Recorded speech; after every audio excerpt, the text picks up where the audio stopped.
This story highlights the dangers of being a journalist and fielding tips.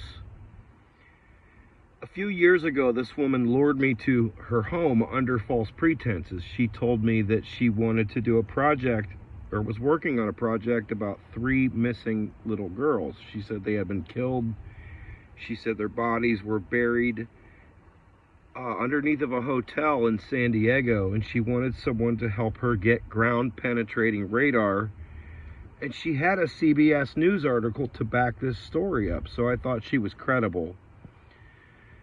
I get to her house, and I learn that this isn't about the 3 little girls. She is trying to free some guy that's on death row from prison. And she starts arguing with me about this. I start telling her, listen, you told me this was about 3 little girls, not a guy on death row. And I noticed that she's filming me at this point. She didn't tell me she was filming me. And she had been doing this for the whole time to other people she was on the phone with. She was talking to a private investigator, and she was using one phone to film her second phone while she was on the phone with him. And he said, "Are you recording me?" And she said, "No." And she was. She's wiretapping people. And so eventually I just decided to pack my stuff up and leave. And we had a brief exchange after I left, and that was the end of it. I never heard from her again. I never had any communication with this woman again. I never thought of her again. I forgot she existed until her video ends up posted of me. And now she's claiming that I continued to contact her, that I caused damage to her cause, that it was going to take her forever to fix everything that I caused and I did to her. I didn't do anything to this woman. I didn't do a fucking thing to this woman. All I did was show up and offer to help her. And when I said, let's make a video about the 3 little girls, she started freaking out on me, telling me, "Oh no, that'll ruin everything I'm working on. You'll destroy my entire cause if you make a video. Don't contact any journalist about me." Well, I later learned that the reason she didn't want me to contact any journalist is because she's been contacting them too. And she's been doing the same thing to them. She lures everybody in with the story about 3 missing little girls, and then bam, she flips it, and all of a sudden it's about a guy on death row. But if you press her for evidence about the guy on death row, there isn't any. So you were just lured under false pretenses into this insane story, and then misdirected, and now it's about something else. Now it's years later, and now I'm being publicly accused of doing something terrible to her.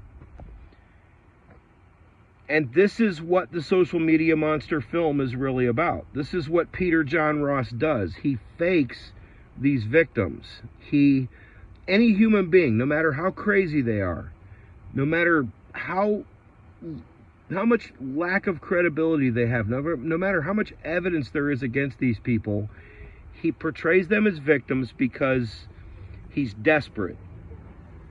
My deep dive on MatthewBurdick.biz is wiping him out. And ever since I posted it, he's been threatening to sue me. Suddenly my phone number is getting spoofed. I changed my phone number already. And he's posting text from what he says is my phone number because he doesn't know I changed my phone number. And I'm showing people, do you know how easy it is to spoof a phone number and make it look like somebody was sending texts? So I have to live with this guy in my life every day. This goes on and on and on. I have to live with these victims that aren't actually victims. I have to live with people that he's scamming into this con job. As far as this April woman, I just was trying to pursue a lead on what seemed like a really good story until I realized that the story she was selling me wasn't the story she was trying to get me to publish. And then I talked to other journalists after this, and they said, "Oh, I see you met April." And I'm like, yeah. But for Peter John Ross, he needs any human being. He needs any person that will come out of the woodwork and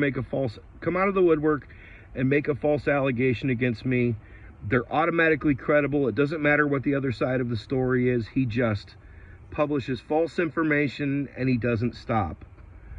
And even when the story is corrected, he doesn't go back and correct it. If you show how the text were spoofed, he ignores that. He ignores all the context.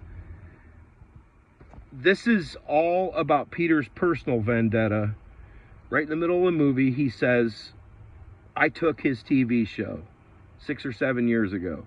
I had nothing to do with taking his TV show. I had no involvement whatsoever in the loss of Peter's television show. And for years, he's tried to get revenge against me over this lost TV show. And I literally had no part in causing him to lose the show. And today, this is about him. You know, my deep dive just destroys him in a way that he can't recover. And so he's just getting more and more desperate. And I just want people to understand that I'm the victim of this very psychotic man who is going on podcasts. He's obsessing over my minor daughter. He won't stop talking about her. He sent texts about her being raped. He's put up posts about her being raped. I mean, this guy's terrifying. This guy is fucking terrifying. And these schizo fucking nutsy whack job wackadoodles that he keeps bringing into this are equally terrifying.